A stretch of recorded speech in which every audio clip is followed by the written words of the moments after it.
Sekarang kita akan ke bagian yang lain dari penyakit paru. Kita akan bahas yang infeksi. Ya, jadi ini pendahuluannya. Nanti kita akan bahas yang infeksi paru non spesifik itu ya. Apa itu infeksi paru non spesifik? Jadi gini sebenarnya. Kalau penyakit infeksi saluran napas itu bisa kita bagi berdasarkan lokasinya atau kuman penyebabnya ya. Nah, yang definisiku non spesifik ini adalah berdasarkan kuman penyebabnya. Jadi kalau berdasarkan kumannya itu adalah ada infeksi yang spesifik yaitu TB sama infeksi yang non spesifik namanya pneumonia ya. Nah, pneumonia ini nanti komplikasinya bisa macam-macam. Makanya nanti komplikasi-komplikasinya tak masukin semua di TPT ini gitu ya. Nah, kalau yang berdasarkan lokasi anatomisnya itu ada infeksi saluran nafas atas dan saluran nafas bawah. Nah, yang kita bahas kali ini yang ini aja. Keliru. Yang bawah. Ya. Kalau yang infeksi saluran nafas atas ini nanti akan dibahas di THT. Nah, kamu udah blok THT belum sih di kampus? Udah belum? Belum ya? Nah, itu nanti di THT lah. Nis, jadi tahu ya, kita akan ngomongin tentang pneumonia. Oh ya, P-nya nggak usah dibaca. Pneumonia. Biar nanti kalau kamu keluar negeri, nggak diketawain bule-bule. Tapi dokter sini sering baca P-nya sih, pneumonia. Ya wis. Nah, ini infeksi saluran nafas itu kalau dari lokasi anatomisnya bagi dua kan, atas sama bawah ya. Yang atas itu batasnya sampai laring. Nah itu. Atau ada juga yang masukin trakea. Nah jadi yang dari hidung sampai laring itu ISPA, saluran napas atas. Ya. Nah kita bahas yang ini infeksi saluran napas bawah. Sebenarnya selain pneumonia juga ada yang lain-lain. Cuman kita akan bahas dulu dasarnya. Ini adalah pneumonia. Ya. Oke. Nah ini kita bahas pneumonia. Jadi apa sih ini bronkitis ya? Kalau bronkitis, ini bronkitis itu definisinya adalah inflamasi di bronkus, saluran nafas yang besar kan, disertai dengan produksi mukus. Nah, nanti gejalanya akan mirip sama pasien asma. Tuh lihat tuh bronkusnya. Menebal, gitu kan, menyempit, disertai dengan mukus, tambah sempit lagi. Nah, mirip sama pasien asma. Cuman kalau pasien asma itu kan di bronkiolus. Nah, ini di bronkusnya yang lebih besar tuh ya. Jadi nanti suara dominannya itu adalah suara grok-groknya itu gara-gara dahaknya itu muncul rongkinya nanti. Nah, bronkitis nanti kita bagi dua ya, bronkitis akut sama bronkitis kronik. Batasnya itu adalah 3 bulan tuh. Kalau dia itu sesak batuk selama 3 bulan dalam setahun dan berturut-turut 2 tahun, nah itu namanya masukin bronkitis kronik.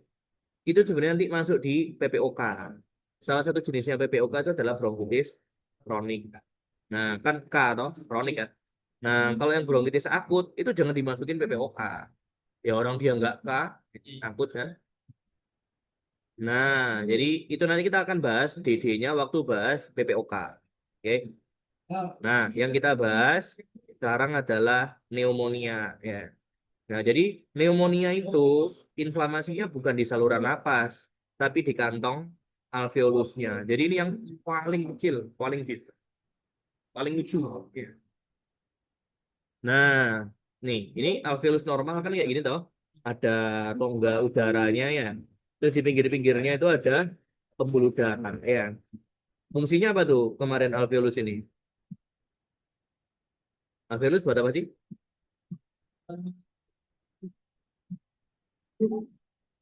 Buat apa? Kenapa sih kok kita punya paru? Buat? Nah, tukaran udara ya. Apa yang bertukar di situ? Antar apa yang bertukar tuh? Yang ditukar adalah udara antara alveolus sama pembuluh darahnya toh. Nah, yang bertukar itu adalah CO2 sama O2 atau ya, oksigen ya. Nah, itu tahu fungsinya alveolus. Nah, berarti nanti kalau alveolusnya itu terisi air, kira-kira bisa keluar nggak gasnya? Bisa masuk nggak? Nggak bisa kan? Nah, nanti pasiennya akan kekurangan oksigen dan ketumpuan CO2 ya. Nah, nanti khasnya kayak gitu tuh, pasien pneumonia ada nanti. Nah, jadi pneumonia definisinya ini harus paham, jangan jangan rancu sama yang lain ya. Pneumonia itu radangnya di parenkim paru, di alveolusnya, yang disebabkan gara-gara mikroorganisme. Jadi infeksi itu ya.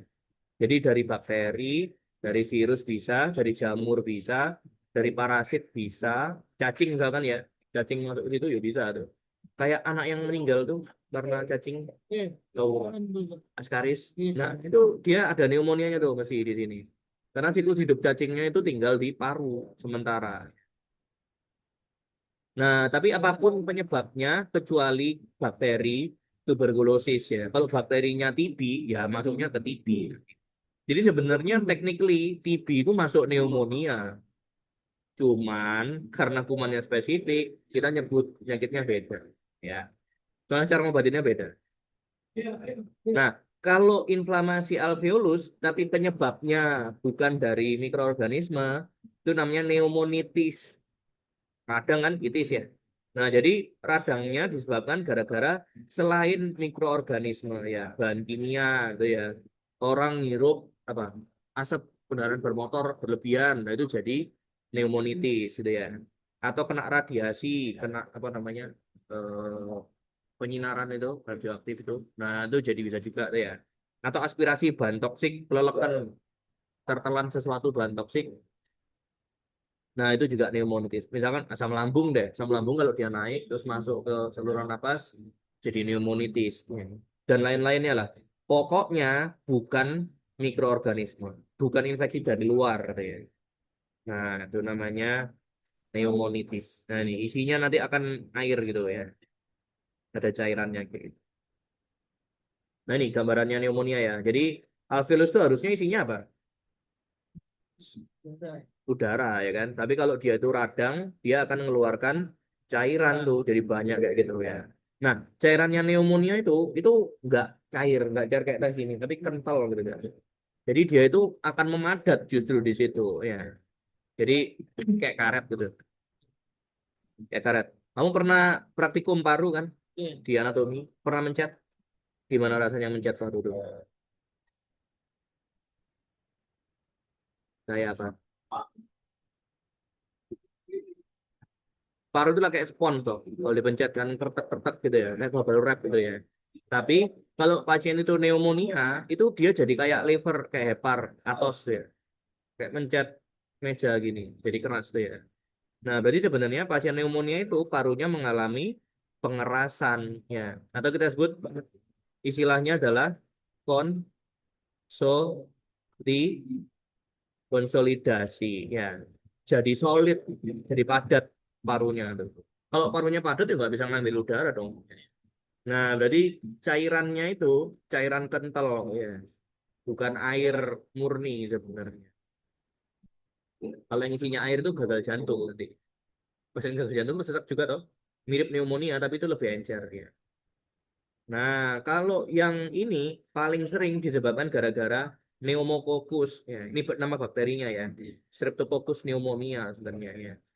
Nah, kalau bakteri-bakteri yang lain itu nanti akan bikin anemia yang agak beda ya. Namanya dari ini contohnya gara-gara Klebsiella ya. Ini genusnya dari kan ya. Jadi nggak sepadat pneumococcus tuh ya. Tapi nanti masukin aja sama gitu ya, sama-sama pneumonia ya. Daripada repot ya. Nah, gimana ceritanya pneumonia itu bisa terjadi itu ya. Jadi simpel sebenarnya. Bakteri itu pokoknya bisa mencapai alveolus ya dia akan bikin infeksi gitu ya. Maksudnya dari mana aja? Yang pertama itu dia bisa inhalasi ya atau aspirasi. Misalkan ya kita napas tiap hari toh. Nah, kalau dia bisa masuk nyampe ke alveolusnya berarti ngelewatin sistem-sistem imun di situ. Nah, dia akan bisa tumbuh di alveolus gitu. Atau bisa juga dia itu kolonisasi dari permukaan mukosa. Misal ya, pasien itu ada infeksinya eh, di faring, dalam faringitis gara-gara streptococcus gitu kan sering toh kadang tenggorokan ya, tapi nanti lama-lama bakteri itu udah tumbuh meluas gini nih, tumbuh meluas tambah lama tambah ke bawah ke trakea, ke bronkus, ke bronkiolus sampai di alveolusnya nih ya. Jadi dia tambah lama tambah turun ke bawah, itu namanya kolonisasi permukaan mukosa. Nah, yang satu lagi itu inokulasi langsung. Ya, inokulasi langsung itu berarti bakterinya masuk ke dalam ininya, ke dalam alveolusnya langsung. Tapi nggak langsung lewat sini. Misal apa? Kalau kamu nusuk nusuk pasien parunya kan, mau ngeluarin cairannya, tapi jarummu nggak steril. Berarti kamu masukin bakteri langsung ke dalam parunya. Nah, itu namanya inokulasi langsung, penyuntikan langsung. Atau pasien habis tabrakan, patah tulang gitu, ada lukanya, bakterinya masuk lewat situ, bisa juga. Nah, macam-macam. Ini inokulasi langsung, tapi jarang ya yang kayak gini. Bisa juga dia itu hematogen. Jadi nyebarnya lewat apa? Hemato, hemato apa? Hemato itu darah ya. Jadi bakterinya nyebar lewat darah ya. Misal apa? Pasiennya itu infeksi ini usus misalkan. Darahnya nanti ke liver kan, terus ke paru, terus dipompa ke jantung. Dipompa jantung ke paru. Nah, itu penyebaran secara hematogen. Nah, kayak gitu. Macam-macam penyebabnya. Pokoknya selama bakteri itu bisa mencapai alveolus, dia bikin pneumonia. Apa kan? Ini kan. Nah, nanti pneumonia yang bakterial itu dia akan ada ceritanya, akan ada apa namanya step-stepnya untuk jadi penyakitnya ya. Yang pertama kalau dia inflamasi, pasti akan inflamasi akut kan? Inflamasi akut itu akan jadi merah kan, jadi hiperemia ya. Kalau kamu mukul kepalanya orang gitu ya, itu kan jadi apa nanti warna apa? Merah dengan ya sama. Kalau dia inflamasi akut, dia akan jadi hiperemia tapi di parunya. Jadi nggak bisa dilihat pasien hiperemia. Nah, habis itu kan pembuluh darahnya pada melebar tuh. Waktu inflamasi itu tuh, itu sel darah merahnya sama cairan plasmanya itu akan bocor ke parunya tuh. Nanti akan muncul yang namanya hepatisasi merah. Jadi dia tuh merah. Tadinya ini merah ya. Isinya tuh sel darah merah banyak gitu. Gara-gara dia radangnya bocor pembuluh darahnya tuh. Nah, nanti kalau sel darah merahnya itu mati dalam 2 hari kan ya, sel darah merah itu akan mati, terus hilang sel darah merahnya. Jadi tinggal abu-abu. Jadi dia tinggal ini aja, tinggal infiltratnya aja, tuh ya. Nah, ini yang akan jadi hepatisasi abu-abu. Hepatisasi itu maksudnya apa? Dia jadi kayak hepar. Tadi gue bilang ya, konsistensinya jadi kayak hepar, kayak liver padat. Nah, kalau pasiennya nggak meninggal, dia bisa resolusi gitu ya. Nanti akan sembuh sendiri selama pasiennya bisa napas. Seringkali pada orang tua terutama dia akan meninggal. Jadi berat tuh. Jadi masalah nanti. Kemarin, kenapa? Oh, baik. Hmm. Kemarin sempat heboh kan penyakit infeksi paru gara-gara virus. Ingat ya? Apa? Penyakit apa kemarin tuh? Yang bikin kamu nggak bisa ke kampus dulu. Ya, COVID toh. COVID itu infeksi virus toh. Nah, berarti COVID itu sebenarnya bikin pneumonia tuh ya. Nah, itu pneumonia gara-gara virus. Bisa juga kayak gitu. Nah, ngerti? Makanya banyak yang meninggal loh. Ya ini gara-gara hepatisasinya itu. Dia nggak bisa narik oksigen. Jadi pneumonia. Hah? Pneumonia. Iya, virusnya masuk sampai ke alveolus. Dia jadi radang paru gitu. Oke. Nah, nanti pneumonia itu ini ya, kita bisa klasifikasikan. Nah, ini penting nih nanti. Kita bisa mengklasifikasikan berdasarkan ini klinis dan epidemiologinya, berdasarkan pasiennya. Ada yang klasifikasinya berdasarkan kuman penyebabnya, bakterinya, ya. Ada juga nanti klasifikasi berdasarkan predileksi atau tempat infeksinya.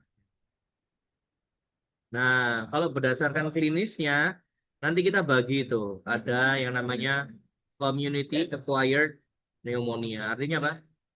Pneumonia yang didapat dari lingkungan tuh. Ini kebanyakan yang kita dapatkan. Jadi pasien kena infeksi dari rumah, dari tempat kerjanya, itu sakit dibawa ke rumah sakit. Jadi sakitnya di rumah sakit apa di rumah? Di rumah. Itu namanya community acquired pneumonia. Ya. Ada juga yang namanya HAP, Hospital Acquired Pneumonia. Jadi pneumonia yang didapat pas di rumah sakit. Jadi wah, dirawat gara-gara usus buntu misalkan, dirawat 2 minggu, ternyata jadi pneumonia. Nah itu tuh HAP itu gitu. Ada juga pneumonia itu yang aspirasi. Aspirasi itu berarti ada masuk benda asing ke dalam saluran napasnya. Tuh.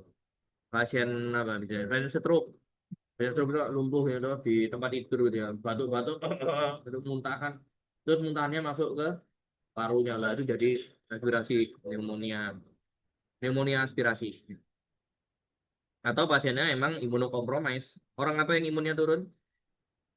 Kasus apa yang bikin imunnya turun? Infeksi HIV misalkan. Nah itu imunnya turun loh. AIDS ya. Nah itu bisa kena pneumonia kayaknya. Kayak pasienku yang homo terus itu datangnya pneumonia dia. Oh ternyata ternyata pasien rutin poli HIV ya wis. Homo datang sama pacarnya lagi. Cowok dua itu. Cowok dua Surabaya itu.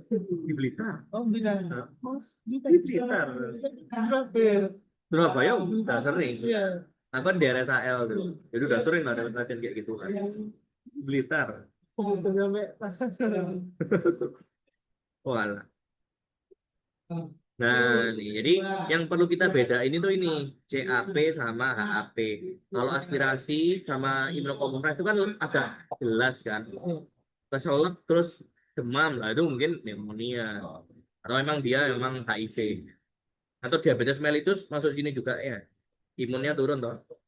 Nah, pasien DM itu udah imunnya turun, darahnya banyak, gulanya. Padahal bakteri tumbuh butuh gula. Berarti dia pas masuk ke parunya pasien DM itu seneng banget.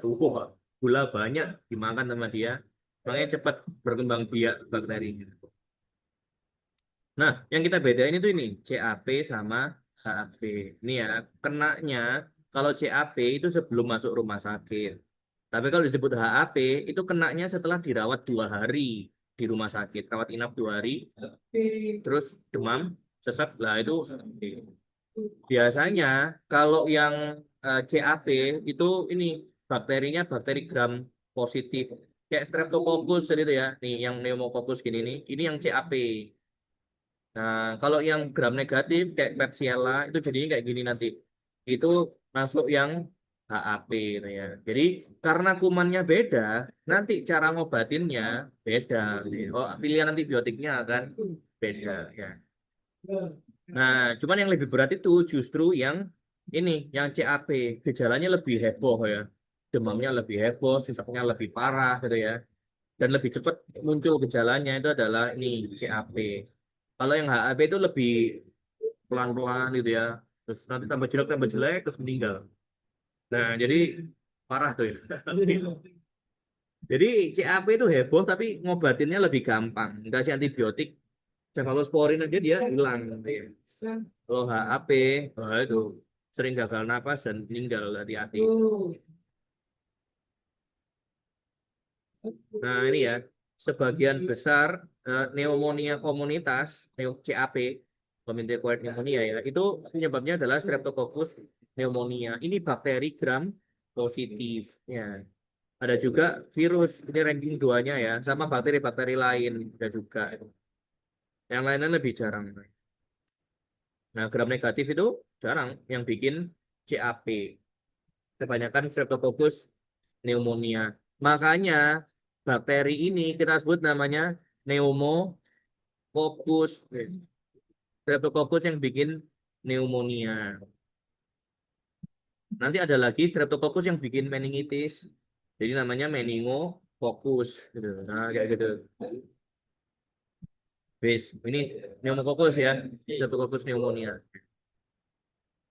Nah, ini definisinya HAP ya. HAP itu nanti kita bagi lagi. Jadi HAP itu kan kalau dirawat minimal 48 jam, terus muncul pneumonia-nya, ya.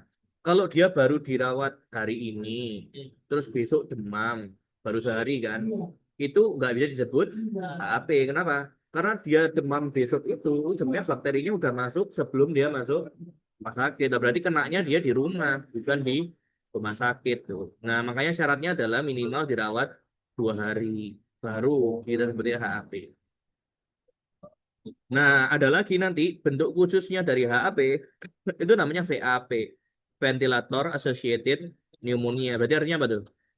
Pneumonia yang berhubungan dengan penggunaan ventilator, tuh ya. Tahu ventilator kan? Pernah lihat ventilator kan?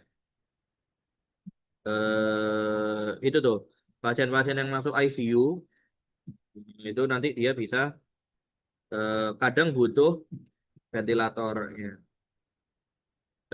Ventilator,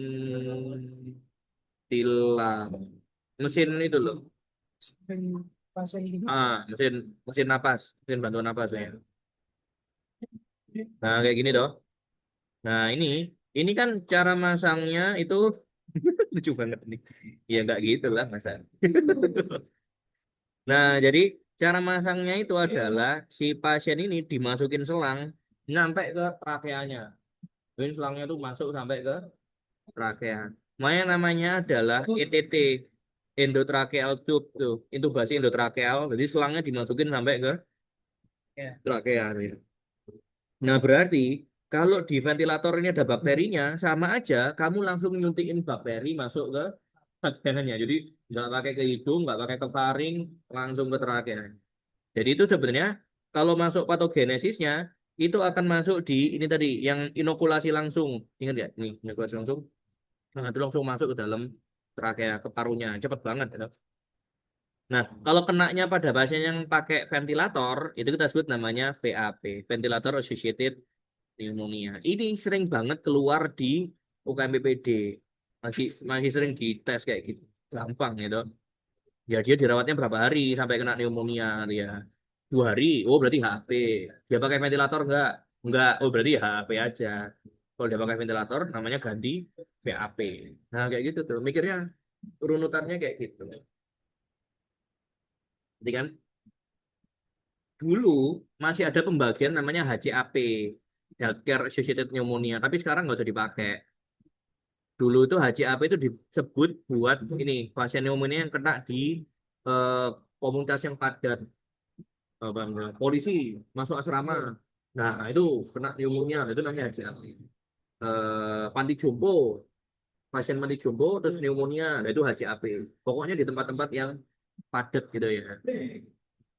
Nah, itu. Tapi sekarang panduan barunya adalah ini, kita menyarankan meninggalkan pembagian HCAP lagi. Wes, kalau pasien HCAP, masukin aja ke CAP.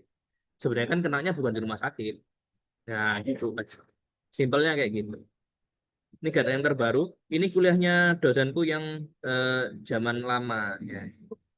Nah, makanya tak update pakai info ini. Oke. Nah, itu kan berdasarkan klinis pasiennya, kenanya di mana, itu ya. Itu adalah klinisnya. Oke. Ada pertanyaan? Enggak kan? Nah, kalau dari mikroorganisme penyebabnya, kita bisa bagi itu nanti. Pneumonia itu ada yang bakterial, ya. Itu termasuk yang sering ya. Kalau ada juga nanti yang atipikal. Atipikal tuh kena ini Mycoplasma, kena chlamydia. Chlamydia itu parasit yang bikin infeksi saluran genitalia, saluran kelamin. Nah, itu. Tahu orang-orang yang oral seks itu kan? Jadi apa namanya felasio atau menjilati kemaluan pasangan seksnya. Nah itu kalau dia chlamydia yo masuk dia. Wes aneh-aneh ngomongin. Nah itu kadang kita juga dapatkan yang atipikal, tapi ini lebih jarang. Bakteri ginian itu sebenarnya nggak suka tinggal di paru karena banyak makrofagnya. Nah bisa juga virus ya. Nah Indonesia itu sarangnya bakteri dan sarangnya virus wes. Ini jos tuh ya. Atau jamur ya. Cuman jamur itu jarang juga timbul di apa namanya? di paru. Kecuali imunnya turun banget. Pasien HIV itu eh, damuran bisa juga parunya. Nah, jadi yang sering dua ini, bakteri sama virus. Nah, nanti ternyata bakteri pneumonia yang disebabkan gara-gara bakteri ini yang masuk pneumonia tipikal. Tipikal itu maksudnya khas lah. Khasnya pneumonia itu ya gitu, biasa-biasa aja. Maksudnya umumnya pasien pneumonia itu ya gitu. Ada juga yang atipikal. Enggak umum nih, pasien pneumonia kok gini. Nah, nanti kita bisa bedain tuh dari onsetnya. Kalau bakteri tipikal kayak tadi kena Streptococcus yang community acquired, itu berarti dia akan cepat muncul gejala pneumonia-nya tuh. Nah, jadi dia akan muncul akut ya. Kalau yang atipikal itu lebih pelan-pelan, tapi mati. Sangat menyusahkan. Ya. Nah, suhunya kalau yang tipikal itu khas langsung naik tinggi gitu ya, terus menggigil. Khasnya inflamasi akut. Khas banget. Kalau yang atipikal tuh nggak ekstrim, nggak heboh. Batuknya juga lebih heboh, yang tipikal ada dahaknya tuh ya. Nah, cuman yang bakteri pneumonia atipikal itu muncul malah gejala di luar saluran napasnya. Kalau pasien datang ke kamu dengan demam, sesek, batuk, lah kan kamu mikirnya ini salahnya di saluran napas, mungkin pneumonia gitu kan ya. Nah, yang susah itu bakteri atipikal ini itu malah bikin keluhan-keluhan di luar saluran napas, nyeri kepala, nyeri tenggorokan, nyeri telinga, gak nyambung tuh sama infeksi paru. Nah, kayak gitu tuh. Jadi gejala di luar parunya sering, gejala ekstrapulmonalnya sering. Kalau pneumonia tipikal tuh berat, tapi cuma di paru aja. Nah, terus nanti kita bisa bedain pakai foto X-ray-nya. Ini khasnya ya. Kalau yang pneumonia tipikal itu ada konsolidasi lobar. Jadi satu lobus itu full putih gitu ya. Lobus yang lain nggak apa-apa. Tapi kalau yang atipikal itu patchy. Di mana-mana ada. Nah, tuh. Kalau yang pneumonia tipikal ini biasanya dia melibatkan organ yang lain, terutama livernya ya. Soalnya biasanya memang penyebabnya bukan langsung dari paru. Biasanya hematogenus kan infeksi saluran cerna terus masuk ke paru. Jadi organ lain ikutan terlibat juga. Kalau pneumonia tipikal jarang lah yang melibatkan organ lain. Tahu ya bedanya ya. Jadi ini ekstrim banget, berat, tapi keluhannya cuma di saluran nafas. Gitu tuh. Nah ini penyebabnya pneumonia atipikal, nah, ini ya, Mycoplasma, Chlamydia, ya, kayak virus, virus influenza, adenovirus, RSV, RSV, ya, termasuk virus corona, coronavirus, COVID, termasuk situ, dan lain-lainnya ya. Ini apa namanya? Organisme-organisme yang jarang masuk ke paru, kecuali yang respiratory tract virus ya, emang kerjaannya masuk ke saluran napas. Oke. Nah, itu berdasarkan bakterinya. Jadi bedain aja itu bakterial atau virus. Kalau bakterial, tipikal atau atipikal. Maksud sebenarnya virus masukin aja ke atipikal sini juga bisa. Akhirnya berhenti. Nah, nanti lebih enak kita itu apa namanya, membaginya itu pakai gambaran radiologisnya. Jadi harus bisa baca foto X-ray-nya, foto toraks tuh. Nah, nanti kalau yang pneumonia tipikal, yang bakterial itu biasanya ini pneumonia lobaris, jadi yang melibatkan satu lobus tuh ya. Nah, kalau yang melibatkan kedua sisi parunya itu namanya bronkopneumonia. Ini bisa virus atau bisa bakteri yang atipikal katanya. Nah, ada juga nanti pneumonia interstisial, ini khasnya virus. Nah, atau infeksi oportunistik yang lain kena jamur-jamur itu ya bisa kayak gini.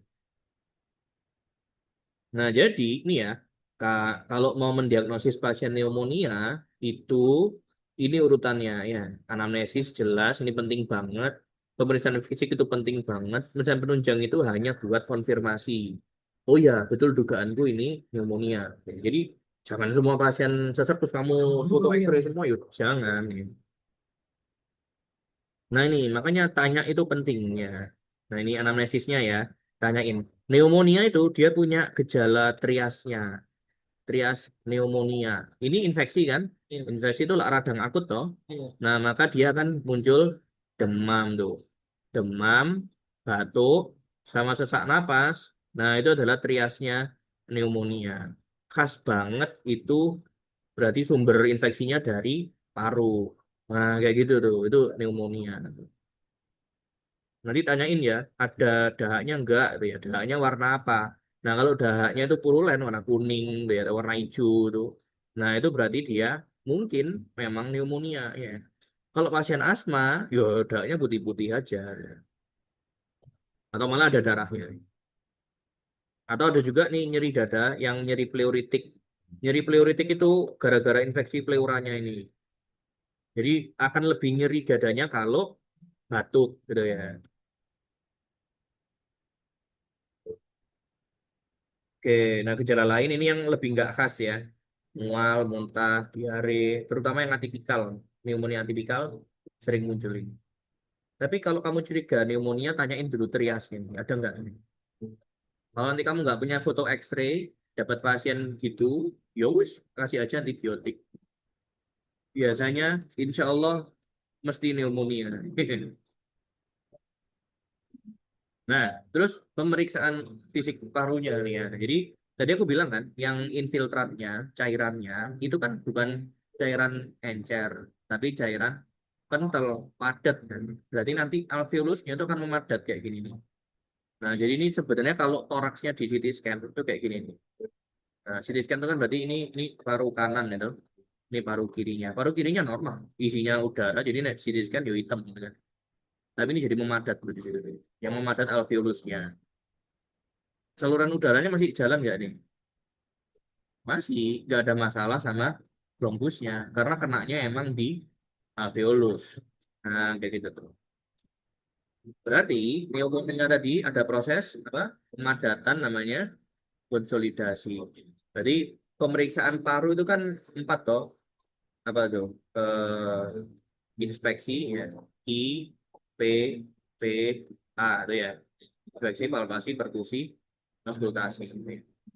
Nah, kita lihat ya. Kalau misalkan dia itu padat ya, terus kita perkusi, itu suaranya akan jadi gimana? Akan jadi redup atau pekak ya. Orang itu kalau isinya udara kan diketok, gitu kan, sonor ya. Tapi kalau meja ini tak ketok kan, suaranya jadi berat gitu kan. Nah, toraksnya pasien pneumonia tuh kayak gitu. Jadi kalau diketok dia jadi suaranya jadi turun. Itu namanya redup ya. Kenapa pasiennya kok redup kalau diketok dadanya? Ada? Karena dia tambah isi udara apa tambah padat? Tambah padat. Berarti ingat-ingat pneumonia itu konsolidasi. Jadi buktikan kalau memang itu padat gitu ya. Diketok suaranya jadi turun ya, gitu kan? Nah, itu pada perkusinya. Nah, nanti pada palpasi itu fremitus rabanya justru akan meningkat ya. Jadi fremitus raba itu apa? Fremitus raba itu eh nah nih, getaran suaranya yang ngerambat di tanganmu pas dia itu suruh bilang 77 nanti kan nggak soal 77 77 itu kan kalau kamu raba dadamu itu kan ada getarannya toh. Nah, itu getaran udaranya toh. Nah, sekarang coba bayangin ya, ini ada pemadatan udara di sini, pemadatan alveolus di situ tuh ya. Kira-kira getarannya akan meningkat apa menurun?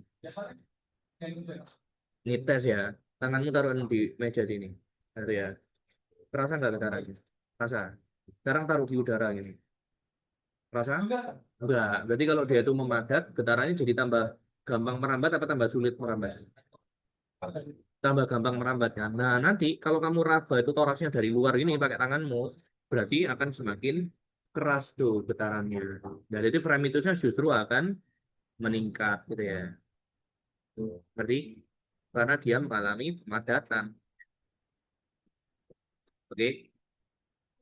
Nah, terus kan kamu ambil stetoskop toh, kamu auskultasi ya. Nah, kalau pas kamu auskultasi itu nanti suaranya akan jadi ini, jadi bronkovesikuler atau jadi bronkial malah. Oh ya, ini nanti topiknya di skills lab ya. Suara nafas itu ada berapa macam? Suara nafas itu ada tiga kan ya. Ada bronkial atau nama lainnya adalah suara trakeal. Kamu bawa stetoskop nggak di Surabaya? Nggak bawa ya. Nih, tadi ada bronkial atau trakeal, ada bronkovesikuler, sama ada vesikuler tuh ya. Nanti suaranya tuh gini, bronkial atau trakeal itu suara yang paling keras. Jadi dia itu pas inspirasi suaranya kedengeran tuh. Gitu. Jadi pas inspirasi kedengaran, pas ekspirasi juga kedengeran ya. Tapi ada jedanya di tengahnya itu. Nanti kalau kamu ada stetoskop, taruh di trakea itu. Terus tarik nafas tuh. Jadi ada naiknya, terus hilang, terus pas kamu ekspirasi dia bunyi lagi gitu ya. Dan sama panjangnya ya. Nah, kalau bronkovesikuler itu kayak gini, dia agak lebih lembah. Jadi dia itu inspirasinya tetap panjang tuh ya. Terus ekspirasinya panjang, tapi nggak ada jedanya, nggak ada silent gapnya. Nah, suara bronkial itu normal nggak? Nanti tak kasih tahu ya. Ini tipenya ya. Bronchovascular tuh inspirasinya panjang, ekspirasinya panjang, tapi nggak ada silent gapnya. Nah, suara gitu tuh. Nah, yang satu lagi itu namanya suara vesikuler. Vesikuler tuh gini, inspirasinya dia panjang, tapi ekspirasinya cuma pendek. Gitu. Itu namanya suara vesikuler. Ya. Nah, sebenarnya suara ini muncul gara-gara perbedaan ukuran saluran napas, ya. Kalau trakea sama alveolus, gedean mana? Lubangnya. Gedean trakea kan? Karena trakea itu lebar, maka dia akan menghasilkan suara bronkial ini atau suara trakeal. Jadi ini suara yang muncul dari saluran napas yang besar, ya. Tapi kalau cuman alveolus kantong buntu gitu, itu udara cuman keluar dikit, sih, udah. Makanya pas ekspirasi dia cuman kedengeran sedikit gini kan.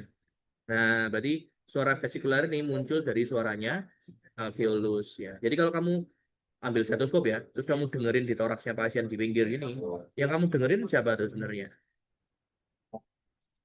Suara trakealnya apa suara alveolusnya? Kalau kamu tempelin stetoskop di sini, yang paling deket siapa? Sama stetoskop umum. Alveolus kan? Nah, ini kan alveolus kecil-kecil di sini banyak tuh.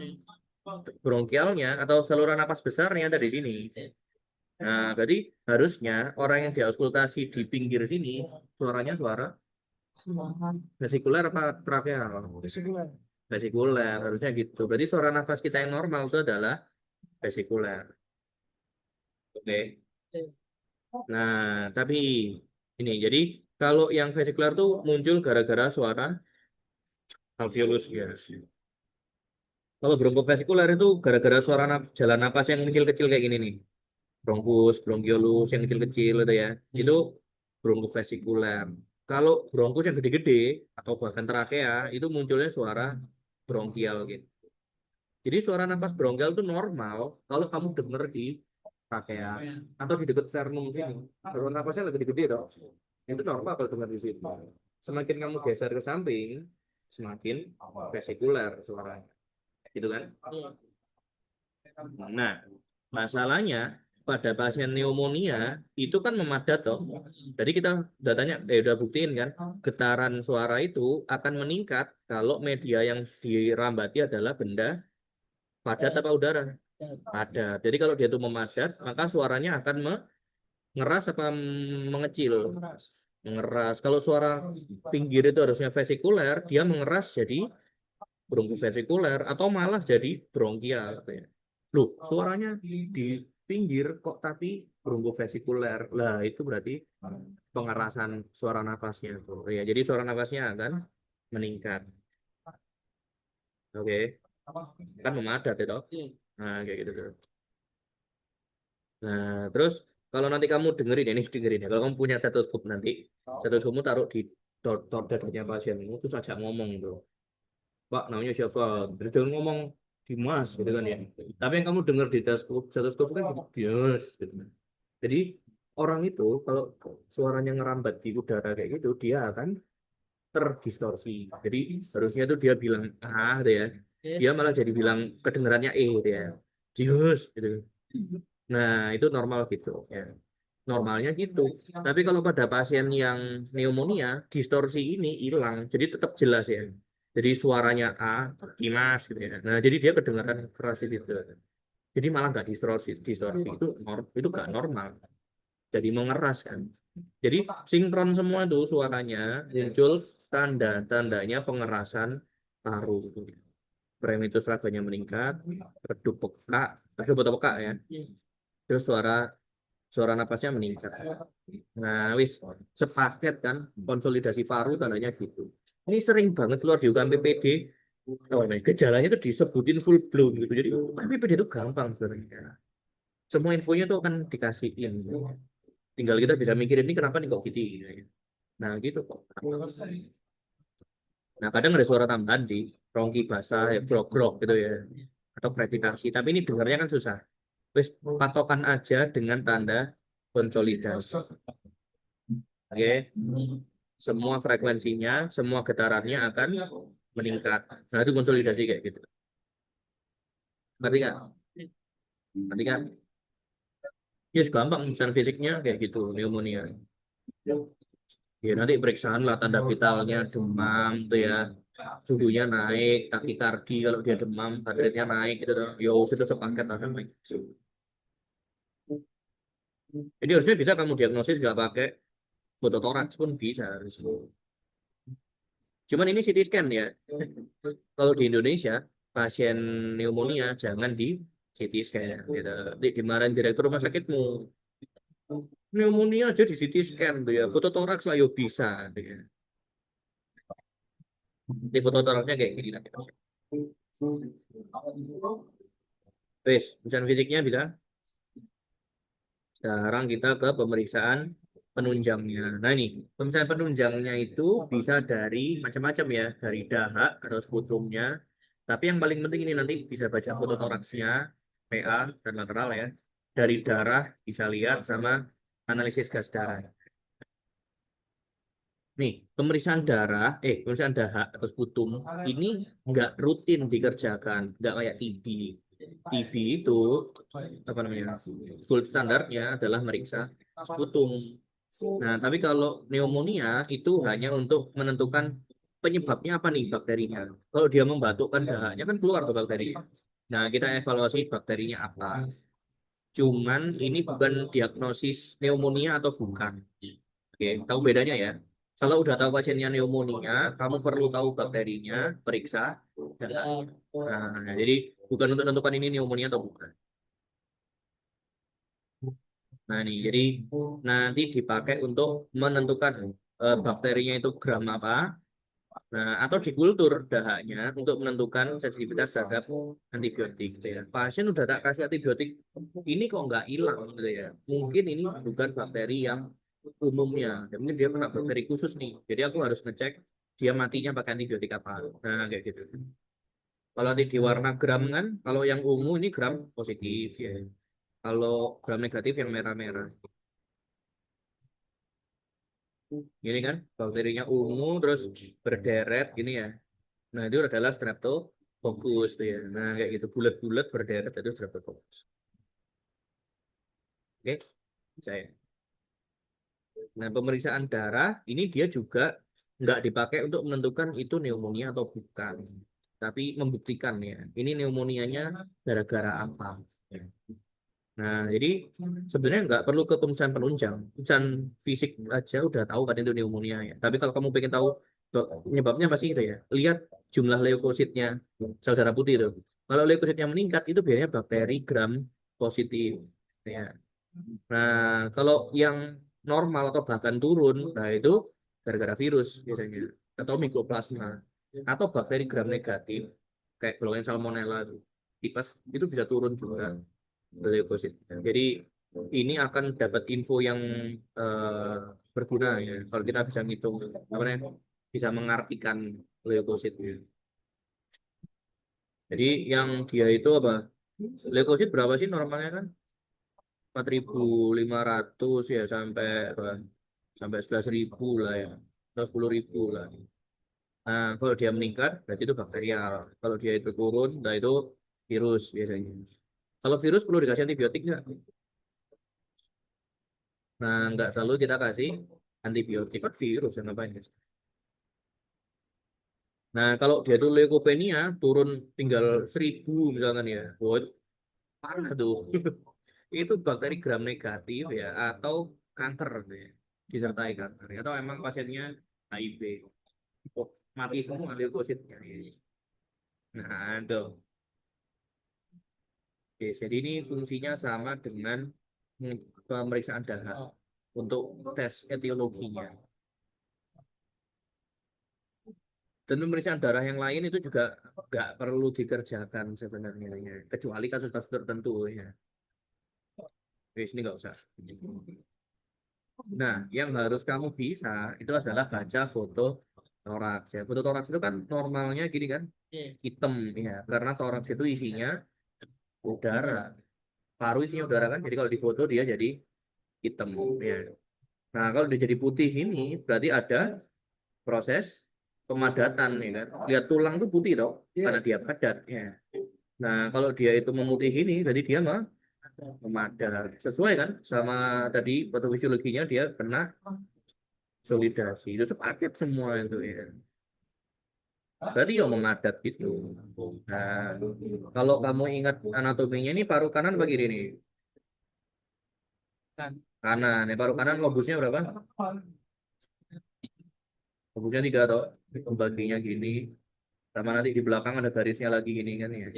Ini kan lobus superior ya. Ini lobus medius tuh ya. Yang di bawah nanti lobus inferior tuh kan. Nah, ini berarti kenanya di satu lobus nih.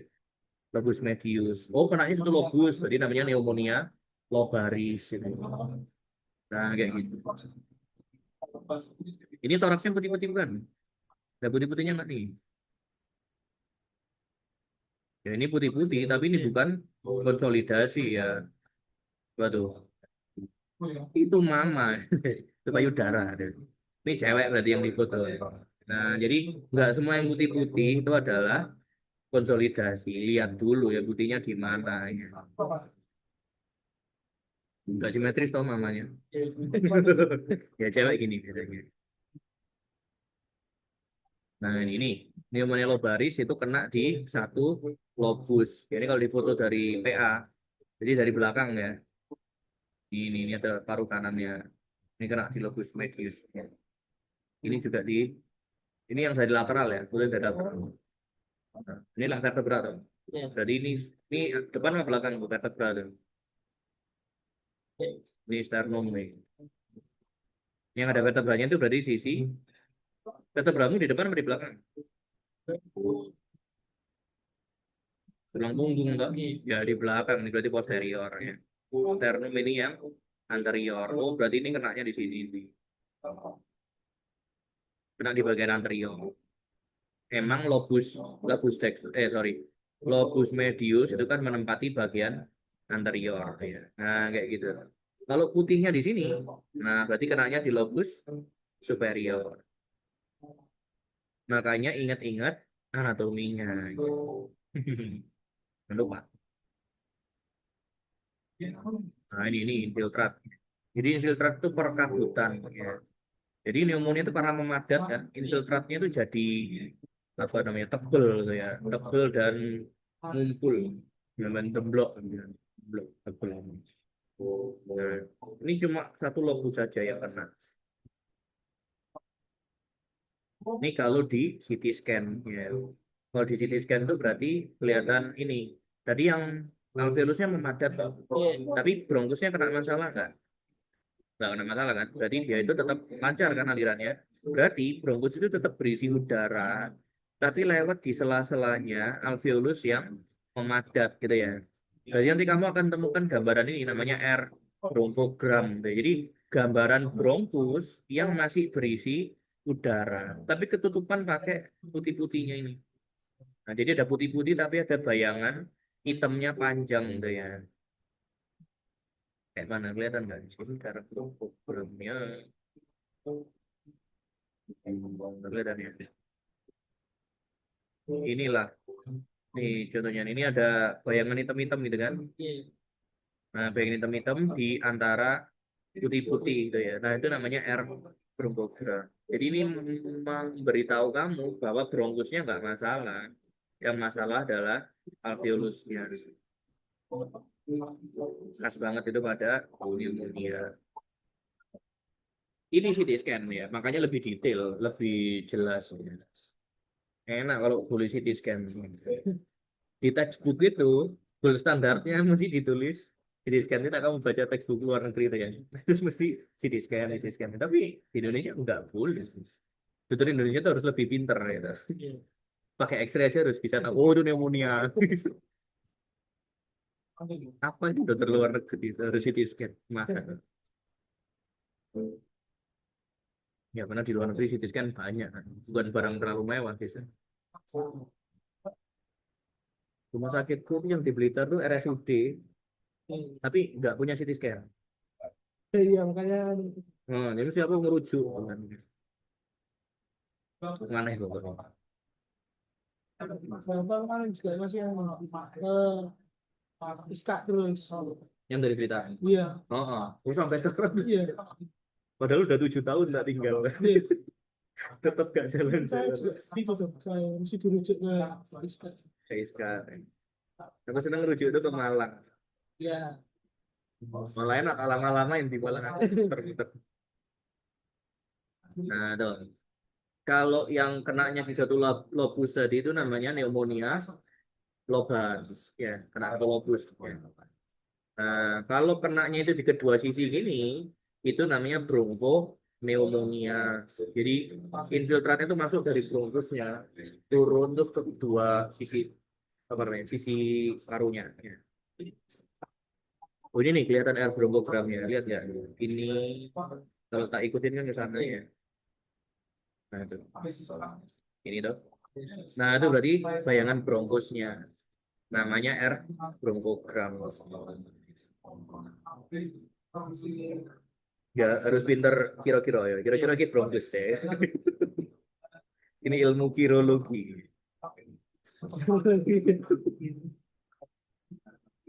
Hari latihan matanya. Ya wis, itu bronchopneumonia karena di dua sisi. Jadi ini bukan pneumonia lobaris ini. Biasanya gini ini virus atau bakteri gram negatif ya. Itu infiltrat, ini ada infiltrat. Nah, atau bintil-bintil gini nih memenuhi parunya.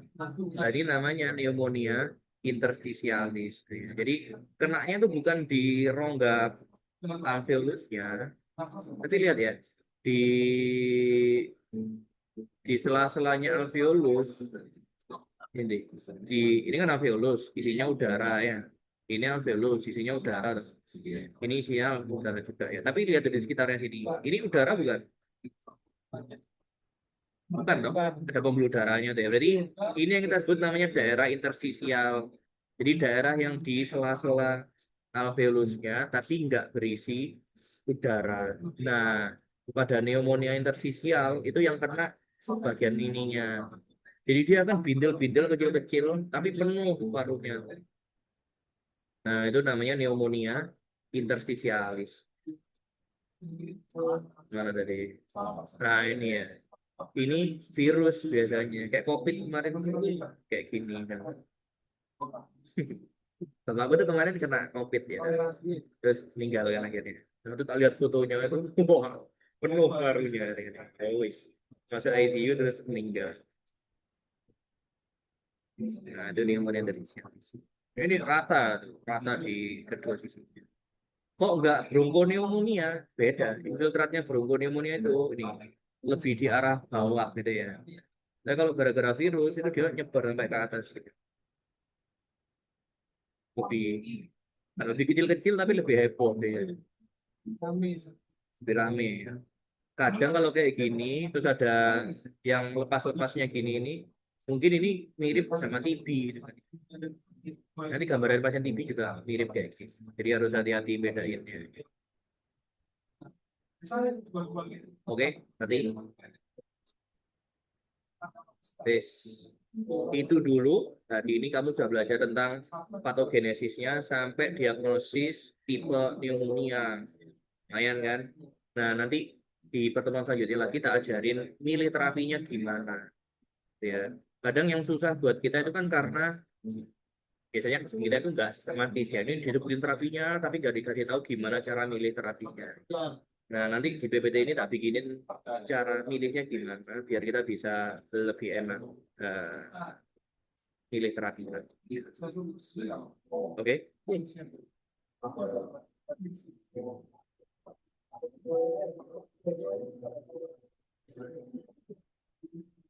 Atau gini aja deh, kita selesaiin sekalian aja sampai terapinya pneumonia, biar di pertemuan berikutnya kita bisa bahas yang TB. Nah, wis. Jadi kita akan ngomong tentang terapinya pneumonia, khusus yang CAP aja. Ini yang biasanya ditemunya penduduk umum. Kalau yang HAP, PAP, pasien spesialis paru aja, ribet tuh. Nah, kita belajar nangani yang CAP. Ya. Jadi CAP itu nanti pilih dulu pasiennya ini mau kamu rawat jalan, apa kamu mau rawat inap, gitu ya.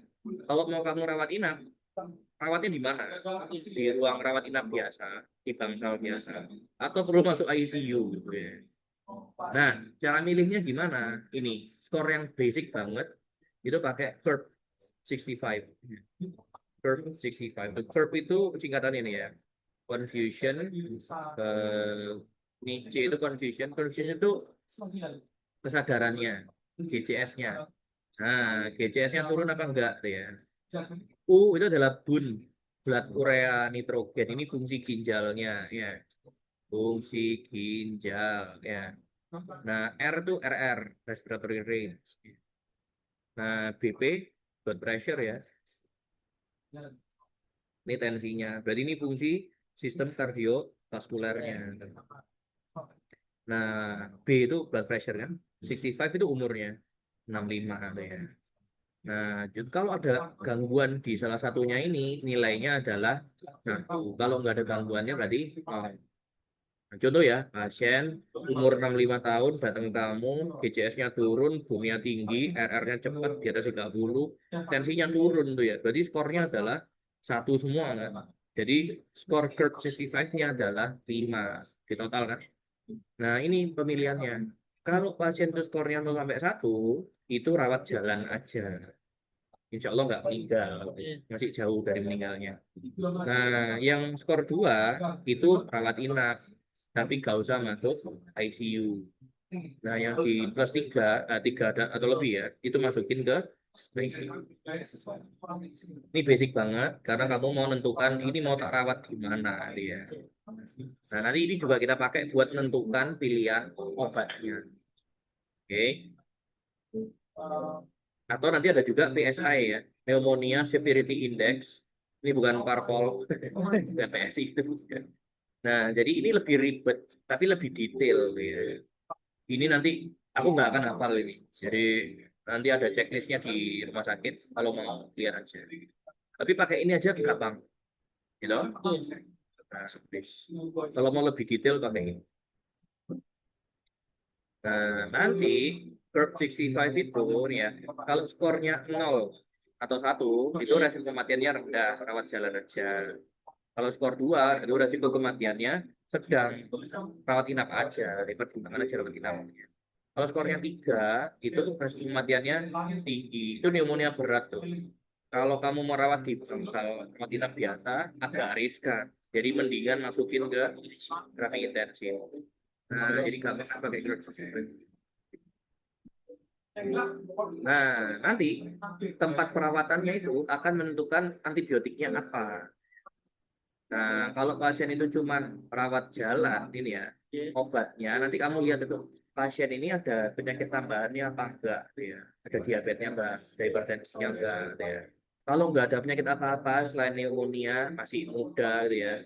Terapi utamanya itu adalah macrolide, obat-obatan golongan macrolide. Ini semua antibiotik ya. Ini semua antibiotik, cuman golongannya kan macam-macam. Kalau yang macrolide itu yang misin-misin. Aduh, nah ini azitromisin, klaritromisin, atau naik kepepet dikasih eritromisin. Puskesmas punya eritromisin, tapi yang gini-gini ini nggak punya. Karena klaritromisin itu mahal banget, nggak ada di puskesmas. Nah, jadi itu adalah yang nggak punya komorbid. Satu aja antibiotiknya beres. Nah, kalau dia itu ada komorbidnya, ini nggak bisa satu obatnya. Jadi nggak cuman macrolide aja. Tambahin pakai beta lactam. Beta lactam itu nanti ada dua macam kan. Eh, utamanya ada dua ya. Ada golongannya penisilin,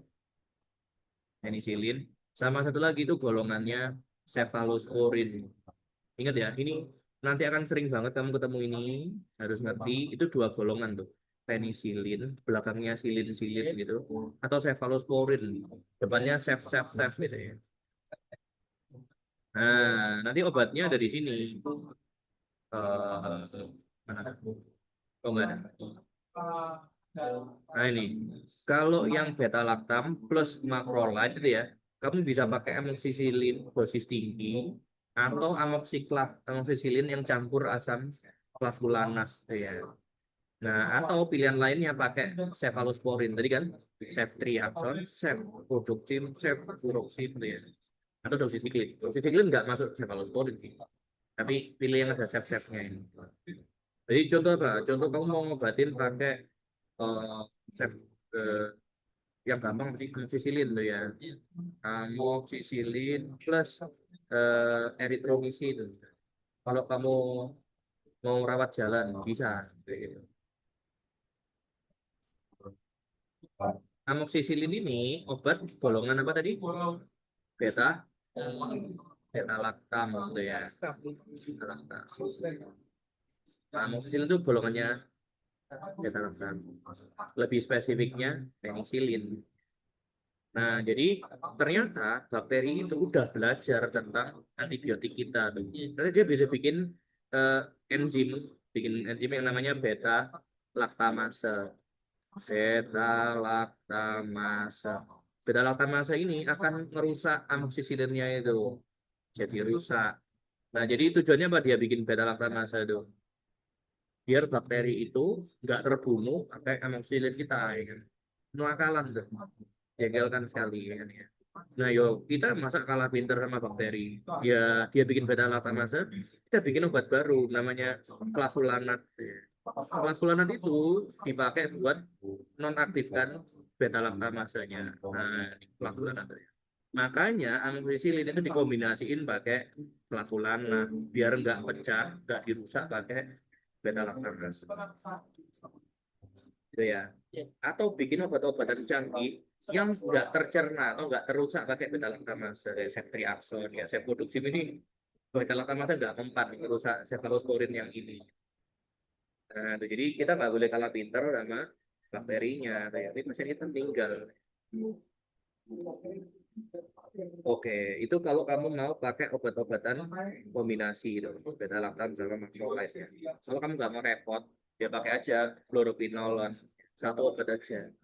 Cuman fluoroquinolone itu yang belakangnya fluoxacin, fluoxi, gemi, levofloxacin itu ya. Mungkin kamu pernah dengar ciprofloxacin, itu juga fluoroquinolone ya. Tapi fluoroquinolone yang Cipro ini nggak bisa dipakai buat saluran nafas. Soalnya penyerapannya jelek. Makanya dia didesain buat cerna, bunuh bakteri-bakteri di situ. Jadi jangan milih Cipro ya. Pilihnya paling enggak adalah Levo. Ini juga dipakai di pasien TB sebenarnya. Nah, jadi levofloxacin. Ini mahal juga.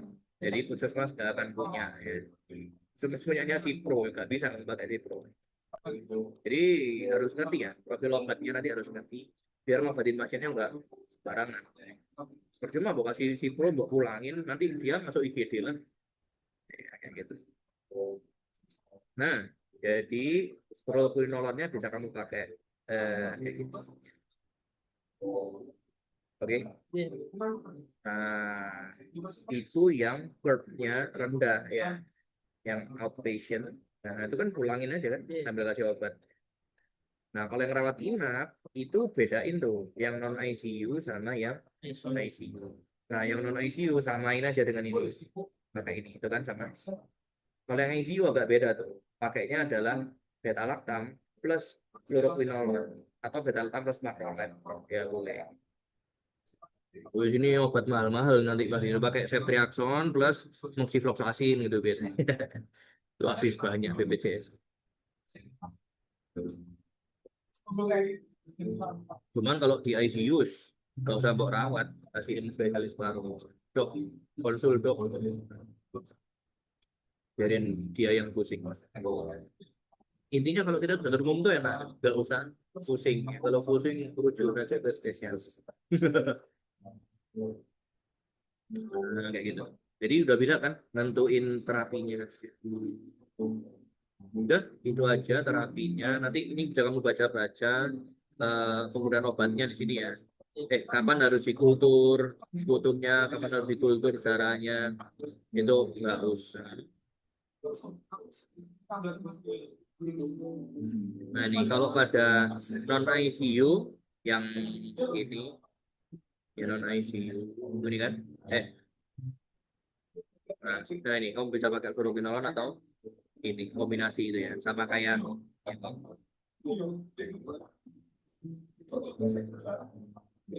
nah, gimana kalau pneumonianya nosokomial? Nosokomial itu penaknya berarti di rumah sakit. Antara HAP atau VAP atau dulu ada HCAP. Dulu HCAP masuk di nosokomial, tapi sekarang HCAP masukin aja ke community atau VAT gitu. Jadi yang sering kan ini toh. Nah, terapinya agak beda nanti. Soalnya kita berhadapan sama kuman-kuman gram negatif. Ya. Nah, obatnya beda-beda nanti ya. Cuman itu nggak usah, itu punya spesialis. Nah, ini pedoman terapinya harus untuk yang HAP ya, itu obatnya diinfusin, nggak diminum lagi, soalnya. Nah, kalau jamur gimana? Ya pakai obat anti jamur. Kalau aspergillus, ya itu pakai amphotericin B, gitu ya, atau pakai rifampicin. Ini obatnya kusta, pakai buat ngobatin jamur. Biasanya pakai amphotericin.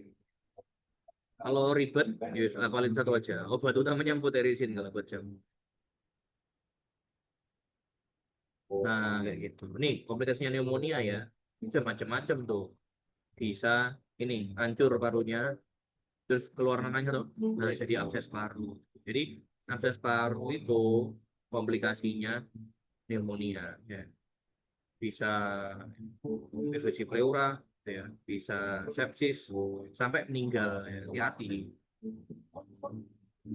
Tapi jarang sih kalau pasien muda terus meninggal gara-gara pneumonia itu jarang. Biasanya yang tua-tua masuk ICU itu, nah, itu sering meninggal. Bapak aku umur berapa tuh? 67. Berapa 70 ya? Lupa. Wah, ini grup 65-nya udah tinggi ya kan ya. Ya pantas lah kalau meninggal kena COVID ya. Jadi enggak sisi amat. Statistiknya emang grup 65 tinggi ya meninggal. Cuman ya jangan bilang gitu ke pasien ya. Udah skornya tinggi Pak, insya Allah meninggal. Langsung Ditabuk kalau sama pasien. yang lihat kan karena aku udah melihat pikirannya.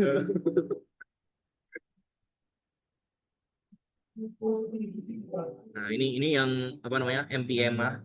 MPMA itu ini efusi pleura, tapi isinya nanah. Nah, jadi itu isi bakteri semua toh. Jadi kita harus keluarin tuh. Kalau enggak dia jadi infeksi terus. Makanya nggak bisa sembuh-sembuh pasiennya. Yang aku dulu pas koas nih, dok saya coba ya. Jadi tak coba nusuk situ. Asik udah dibimbing sama dosen.